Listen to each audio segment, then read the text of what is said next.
Okay, hello everyone. We're gonna see how this works. And I'm overall not happy with the way the content is organized in D2L.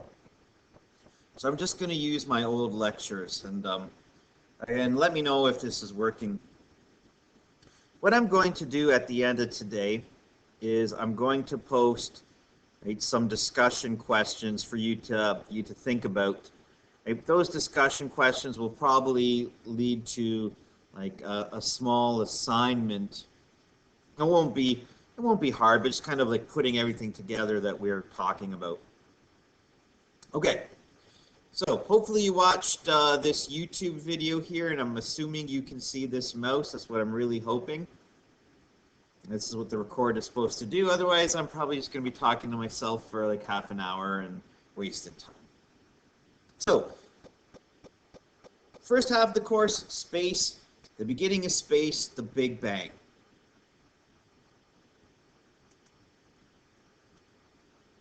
We're looking at a huge timeline, 14 billion years.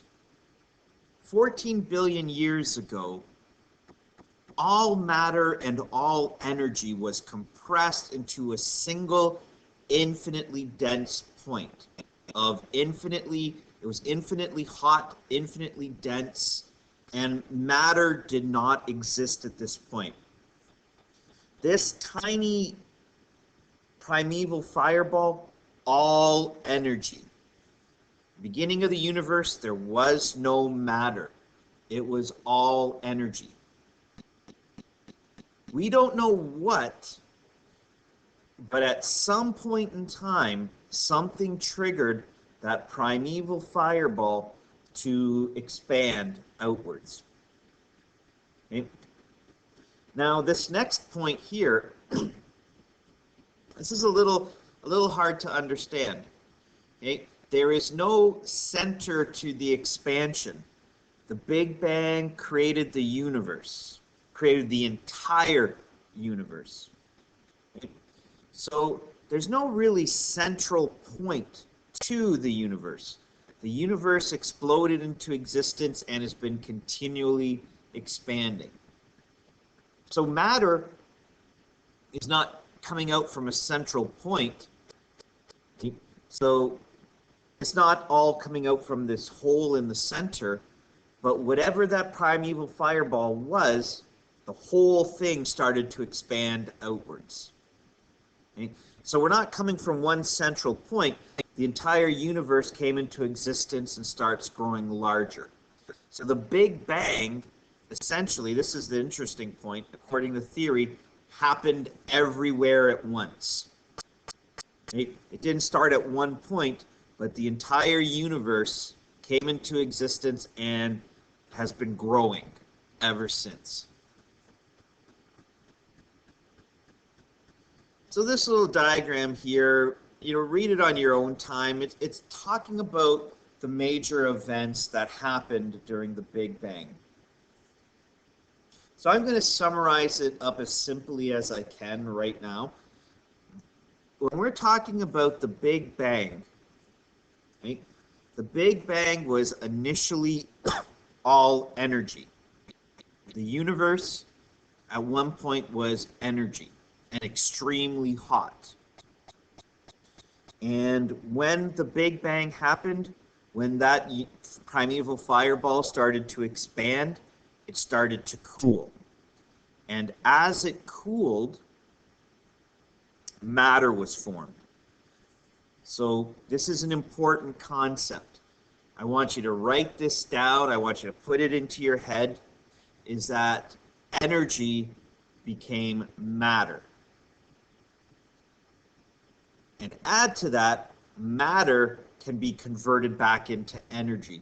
Energy and matter are essentially the same thing, which is mind-warping to think about. Your body is made up of matter, but matter is energy.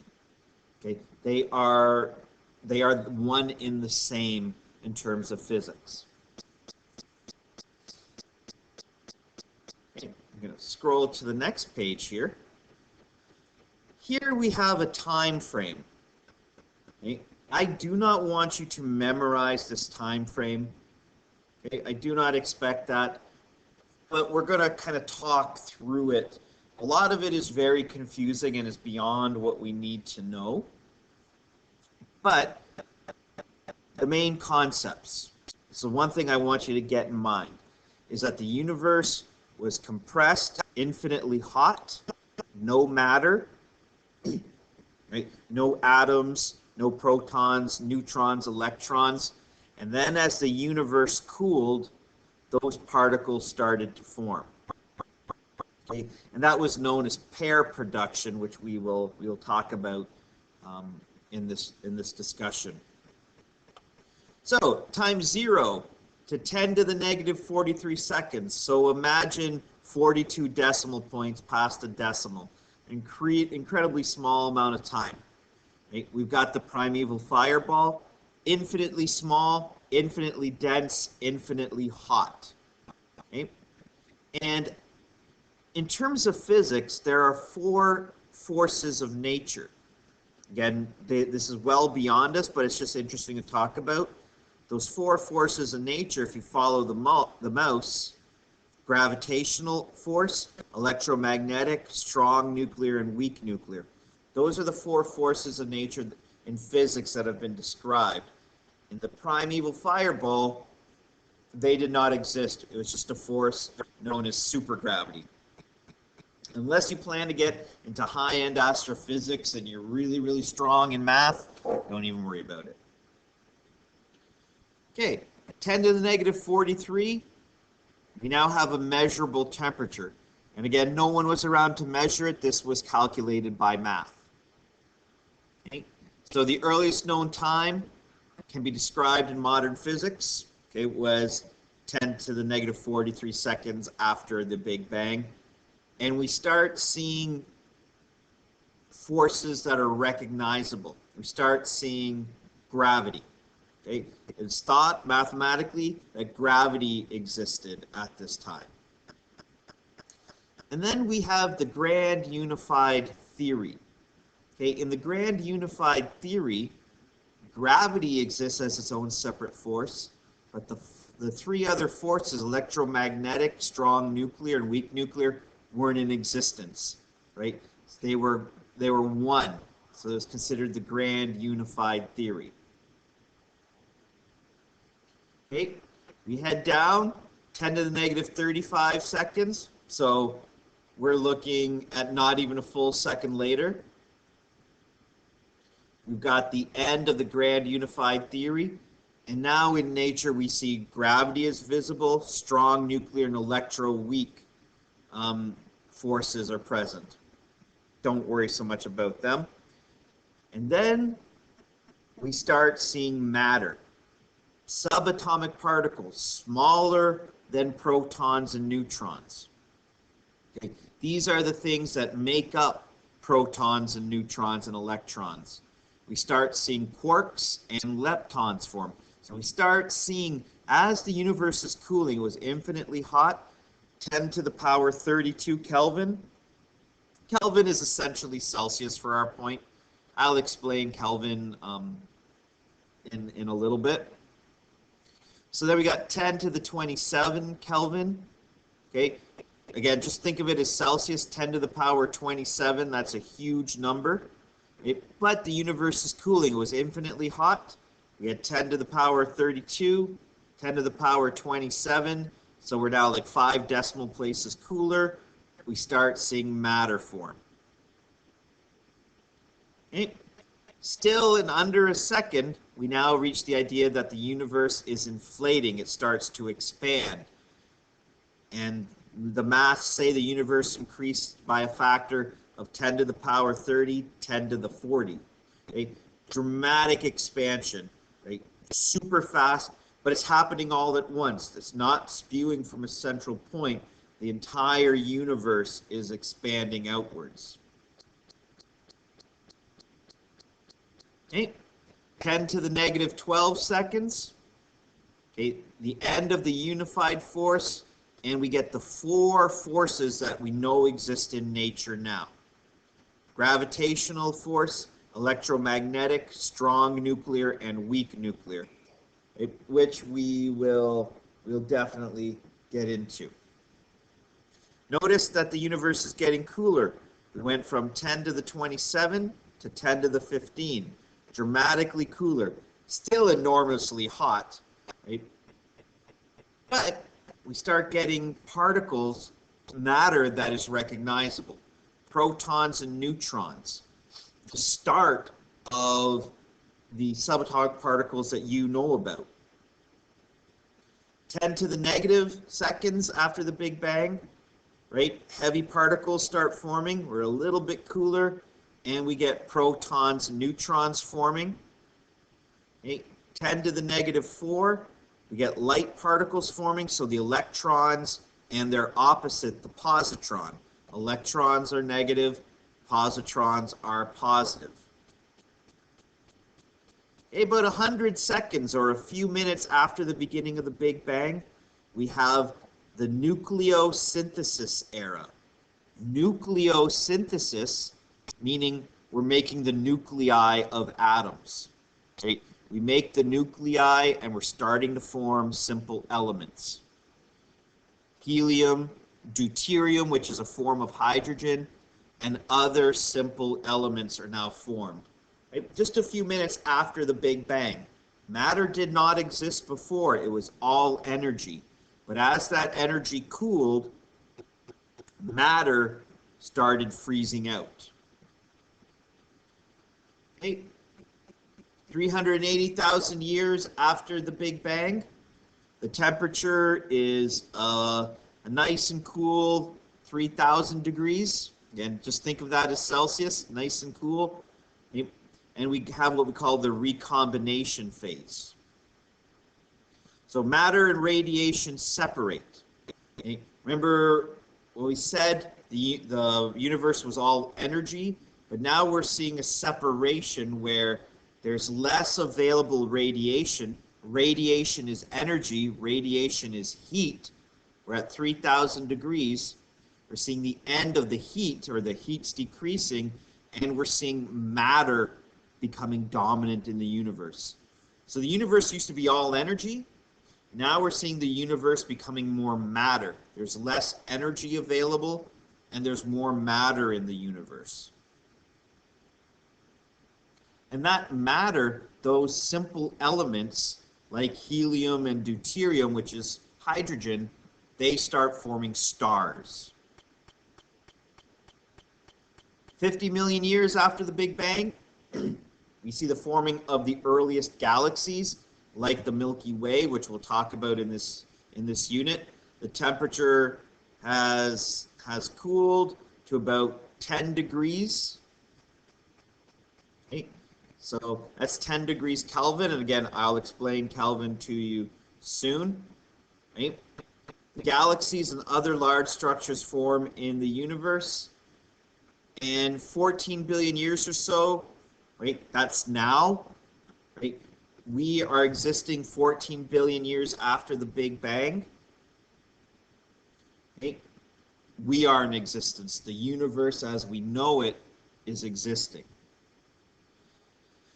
So let's talk about Kelvin.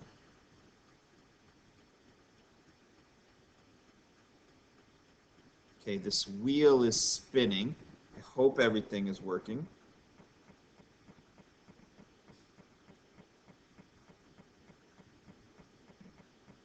One second, I'm just gonna hopefully wait for that to stop. I don't know what it's doing.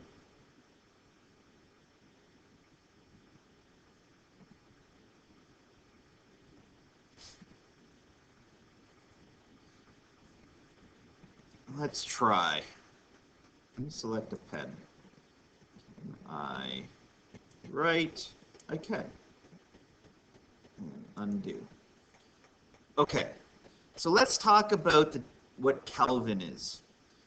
1 degree Kelvin is the same as 1 degree Celsius. They have the same value. But, okay, 0 degrees Celsius is equal, excuse me,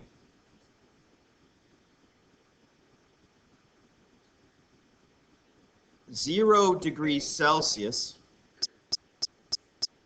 is equal to 270, that's not a 7, is equal to 273 degrees Kelvin. So 0 degrees Celsius, the freezing point of water, is 273 degrees Kelvin. The universe, 14 billion years after the Big Bang, is 3 degrees Kelvin. Right? 3 degrees Kelvin is equal to negative 270 degrees, running out of room, Celsius.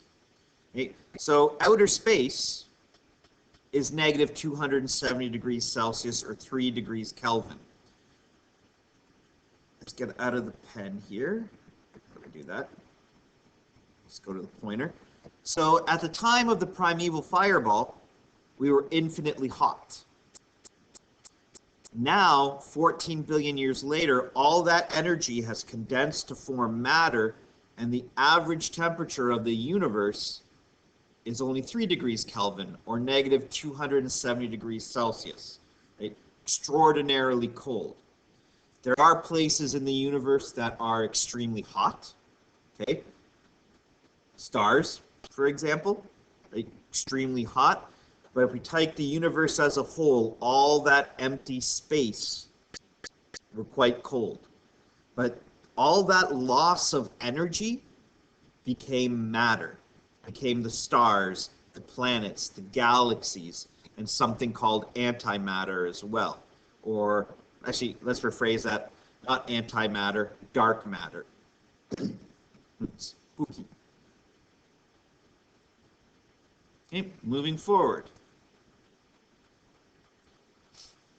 So here I talk about the 4 fundamental forces, just to give us a bit more information. Sorry, just taking a sip here.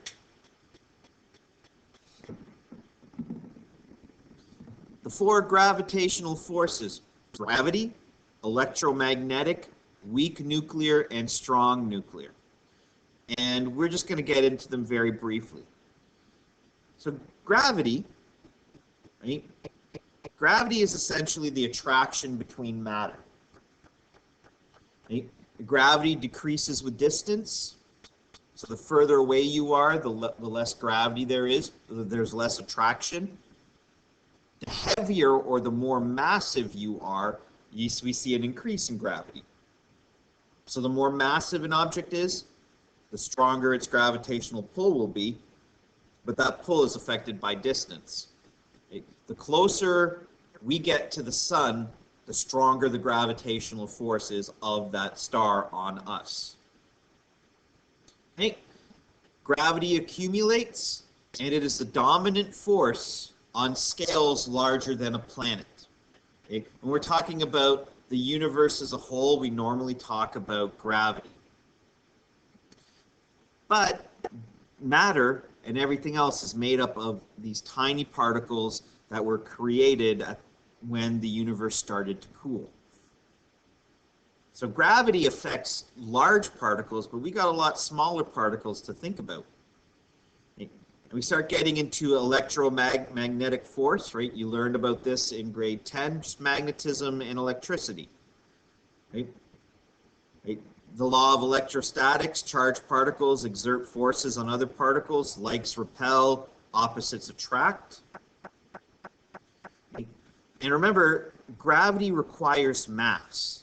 If we're on a subatomic scale talking about tiny, tiny particles, okay, tiny particles, their mass is so small that their gravity is very weak. So on a subatomic scale, electromagnetism is much stronger than gravity. If you're talking about a proton or an electron, right, their gravitational force is tiny because their mass is so low.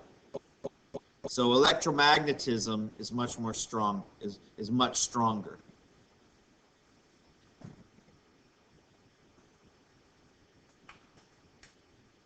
Okay. At a microscopic level, so looking at cells, for example, most objects are neutral, therefore their electromagnetic forces are pretty unimportant at a macroscopic scale when we're talking about cells and our bodies, right? Electromagnetism starts to decrease. It doesn't impact us as strongly as gravity would. Okay, weak nuclear forces, weaker than electromagnetic, and it generally deals with the release of radiation from atoms. Okay, atoms that are breaking down and decaying, they release energy, and that would be the radiation that they give off.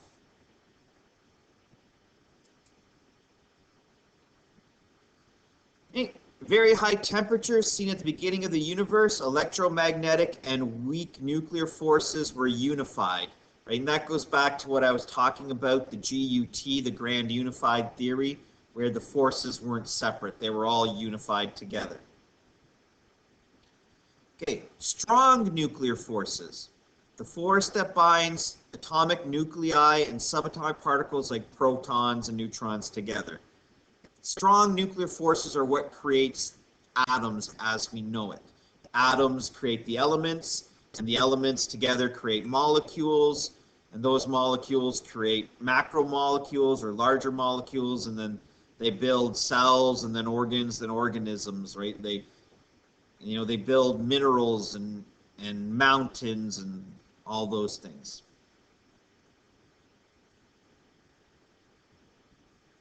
Okay, just going to pause for a moment. I got to refill my water.